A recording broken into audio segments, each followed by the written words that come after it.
வணக்கம். இன்றைய தங்கம் மற்றும் வெள்ளியின் விலை நிலவரத்தை கோல்ட் ரேட் தமிழ் சேனலில் பார்க்கலாம். தங்கத்தோட விலை இந்த வாரத்தை பொறுத்த வரைக்கும் நல்ல கடுமையான சரிவில் காணப்படவில்லை. வெள்ளியோட விலை நம்ம யாரும் எதிர்பார்க்காத அளவுக்கு பார்த்தீங்கன்னா மிகப்பெரிய சரிவை சந்திச்சிருக்குன்னு சொல்லலாம். 10,000 ரூபாய்க்கு மேலே வெள்ளியோட விலை சரிஞ்சு காணப்படுது. இதை பற்றிலாம் தெரிஞ்சுக்கணும் நம்ம சேனலை சப்ஸ்கிரைப் பண்ணுங்க, வீடியோக்கு ஒரே ஒரு லைக் போடுங்க. வெள்ளி விலையை பொறுத்த வரைக்கும் 1 கிராம் 110 ரூபாவாக காணப்பட்டது. இந்த வாரத்தில் நம்மளுக்கு என்ன 10,100 ரூபாய் சரிஞ்சிருக்கு.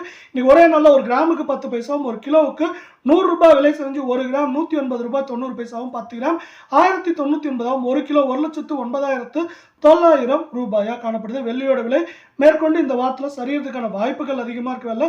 நீங்கள் நம்ம சேனலை சப்ஸ்கிரைப் பண்ணலாம் கூட போல வீடியோக்கு ஒரே ஒரு லைக் போடுங்க. 24 தங்கத்தோட விலை இன்னைக்கு 1 கிராமுக்கு 1 ரூபாயும் சவரனுக்கு 8 ரூபாய் சரிஞ்சு காணப்படவில்லை. இந்த வாரத்தில் நம்மளுக்கு ஏற்றங்கள் எல்லாம் நீங்கவே சரிவு மட்டும் 528 ரூபாய் காணப்படுது. இந்த சரிவின் காரணமாக 1 கிராம் 9,817 8 கிராம் 78,536 காணப்படவில்லை. 10 கிராம் 98,170 காணப்படுது. நீங்கள் தங்கம் வாங்குறப்போ கேட்மியம் இல்லாமல் தங்கம் வாங்குறது முக்கியமான விஷயம். ஆனால் கேட்மியம்ங்கிறது அது இப்போ சேல்ஸ் பண்ணுறதுல இருந்தாலும் நீங்கள் செக் பண்ணி வாங்கிக்கிறது ரொம்பவே நல்லது.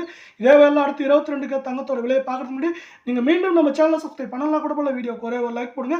22 தங்கத்தோட விலை 1 கிராமுக்கு 1 ரூபாயும் சவரனுக்கு 8 ரூபாய் சரிஞ்சு காணப்படவில்லை. இந்த வாரத்தில் நம்மளுக்கு ஏற்றம் போக சரிவு மட்டும் பார்க்குறப்போ 488 ரூபாய் சவரனுக்கு சரிஞ்சு காணப்படுது. 1 கிராம் 8,999 8 கிராம் 71,992 இருக்கவில்லை. 10 கிராம் 89,990 ரூபாவாக காணப்படுது. இது மேலும் சரியறதுக்கான வாய்ப்புகள் அதிகமாக இருக்க வேலையில் நம்மளுக்கு என்ன இருக்குன்னா, அமெரிக்காவில் இப்போ பத்திரச்சந்தை சிறப்பாக செயல்படுது. இதனால் தங்கத்தில் முதலீடு செஞ்சவங்களாம் நிறைய வெளியெடுக்கிறாங்க. இதன் காரணமாக தங்கத்தோட விலை சரியுது. அது மட்டும் இல்லாமல் நீங்கள் தங்கம் நகை வாங்குறப்போ எப்போவுமே பார்த்தீங்கன்னா பிஎஸ் ஹால்மார்க் இருக்குதா அப்படிங்கிற தர சான்றிதழ் பார்த்து வாங்க. அதுதான் நம்மளுக்கு நல்லது.